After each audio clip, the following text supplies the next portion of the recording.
Voter మహాశయులు ఈ మొదటి 6 మాసాల్లో పట్టే అంచనా వేస్తారు. కొత్తగా ఎన్నికైన ఎమ్మెల్యే ఉండడం మొదటి 6 మాసాల్లో పట్టే ప్రజలు ఒక నిర్ణయానికి వచ్చేస్తారు. ఇంకా మా ఎమ్మెల్యే పని చేసేటోడు, మా ఎమ్మెల్యే పని చేయనోడు, మా ఎమ్మెల్యే బాతకాన్ని పెట్టేటోడు, లేకపోతే మా ఎమ్మెల్యే శ్రమించేటోడు, అది మొదటి 6 మాసాల్లో బట్టి నిర్ణయం చేస్తారు. ప్రజాప్రతినిధి ఒక అంచనా వేయడం అనేది ప్రజలు మొదటి 6 మాసాల్లో బట్టి అంచనా వేస్తారు. మరి రేవంత్ రెడ్డి గారు ముఖ్యమంత్రి అయి ఇది 6వ మాసం, ఇంకో just fag end of 6th month.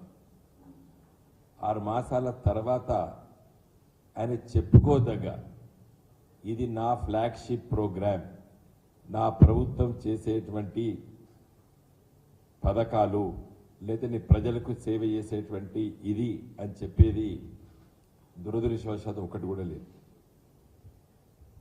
పోనీ కొత్తగా ముఖ్యమంత్రి అయినరు అని చెప్పి కూడా ప్రజలు సమయం ఇస్తారు, తప్పులేదు.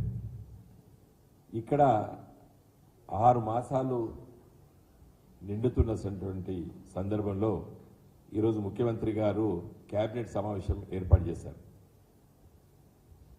ఈ కేబినెట్ సమావేశంలో అయినా మంచి నిర్ణయాలు తీసుకోవాలని చెప్పి నేను వారికి తెలియజేదలుచుకున్నాను. ఎందుకంటే ప్రజాస్వామ్య వ్యవస్థలో అధికారంలో ఉన్నటువంటి వ్యక్తులు కానీ, మంత్రులు కానివ్వండి, శాసనసభ్యులు కానివ్వండి, ముఖ్యమంత్రులు కానివ్వండి, ప్రధానమంత్రులు కానీ ప్రతిపక్ష మాటలు అది రుచించినా రుచించకపోయినా వినడం భావ్యం. నేను ఈరోజు రేవంత్ రెడ్డి గారిని మీరు ఈరోజు క్యాబినెట్లో తీసుకుపోయే ముందు నిర్ణయాలలో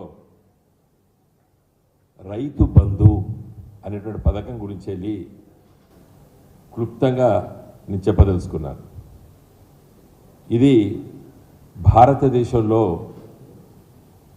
మొదటిసారి ఇలాంటి ఆలోచన చేసి ఈ పథకాన్ని రచించి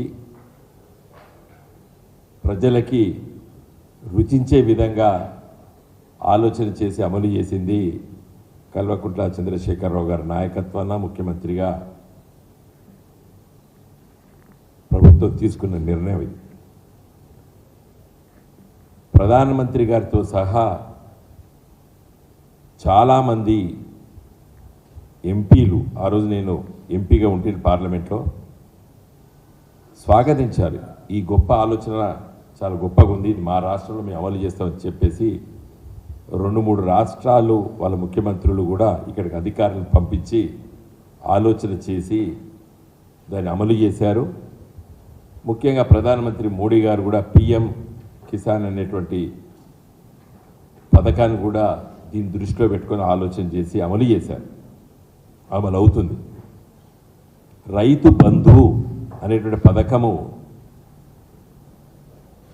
ఎందుకో ఆలోచన చేశారు. ఇది గౌరవ ఆనాటి తెలంగాణ రాష్ట్ర తొలి ముఖ్యమంత్రి కల్వకుంట్ల చంద్రశేఖరరావు గారు, మేమందరం కూడా ఆ చర్చల్లో పాల్గొన్నాం. రైతుకి ఒక పెట్టుబడి ఇవ్వాలని, ఒక ఇన్వెస్ట్మెంట్స్ సబ్సిడీలు ఇస్తారు. 75 స్వతంత్రం వచ్చిన తర్వాత స్వతంత్ర భారతదేశంలో చాలా ప్రభుత్వాలు సబ్సిడీలు ఇచ్చాయి. కానీ this is nothing but investment, capital investment. Corporate భాషలో చెప్పాలంటే రైతుకి పెట్టుబడి ఇవ్వడం. ఎప్పుడు ఇవ్వాలి పెట్టుబడి? రేవంత్ రెడ్డి గారు కూడా, మరి వారు వ్యవసాయం చేశారో చేయలేదో నాకు తెలియదు, కానీ వ్యవసాయ కుటుంబాలు సామాజిక వర్గంగా చూస్తే మనకందరికి తెలుసు, రోహిణి కార్తీ వచ్చిందంటే, అంటే మే చివరి వారంలో వస్తుంది రోహిణి కార్తీ. ఇంకొక 10 రోజులు అయితే రోహిణి కార్తీ వస్తుంది. రోహిణి కార్తీ వచ్చిందంటే తొలకరి జల్లులు పడతాయి, స్టార్ట్ అవుతుంది. ఎండ బాగుంటుంది తీవ్రంగా, అయినా వర్షం పడుతుంది. రైతు ఏం చేస్తాడు? సన్నకారు చిన్నకారు రైతులు బిక్కు బిక్కు అనుకుంటా అప్పు కోసం మరి ఆ ఊర్లో ఉన్నటువంటి ఆసాముల దగ్గర కానీ, లేదా పెట్టుబడి పెట్టేటువంటి వ్యక్తుల దగ్గర తిరుగుతుంటాడు విత్తనాల కోసం, దున్నడానికి ఖర్చు, ఒక డిఏపి బస్తా, ఒక యూరియా బస్తా, ఇవన్నీ సగటు రైతుకు అవసరం. నాటేయాలంటే పొలం దుక్కి దున్నాలి. అయితే ఇవి రైతు రోహిణి కార్తె వచ్చిందంటే పిల్లి కూనలాగా తిరుగుతూ అంటాడు ఇండ్ల చుట్టూ అప్పుల కోసం. ఒక ధైర్యంతో తన పంట పొలాలకు అడుగు పెట్టడు. ధైర్యంతో నేను దున్నబోతున్నాను, మంచి వర్షాలు పడ్డాయి అని చెప్పి అడుగు పెట్టడు. ఎక్కడ ఏమవుతుందో అని తిరుగుతుంటాడు. ఆ విధంగా ఉండొద్దని చెప్పి ఆ ఎక్స్పెండిచర్ ఎంత అవుతుందో పర్ ఎకర్ అని చెప్పి ఆలోచన చేసి రచించిన పథకం రైతు బంధు పథకం. ఇదేదో రైతులకు డబ్బులు ఇచ్చే పథకం కాదు ఇది. The spirit of Rythu Bandhu ఎప్పుడు ఇవ్వాలది? రైతు తన పొలంలో కానీ తన చిలకలో కానీ అడుగు పెట్టి దున్నేటప్పుడు, దున్నిన తర్వాత విత్తనాలకి ఒక డిఏపి బస్తా, ఒక యూరియా బస్తా కొనుక్కోవడానికి కావాల్సినటువంటి పెట్టుబడే రైతు బంధు.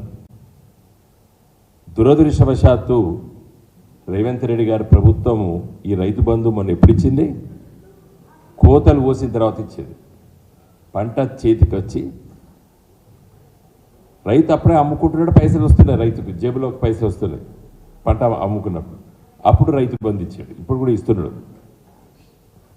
సరే, ఈ 6 months మంచో చెడో జరిగింది, పక్కకు పెడదాం.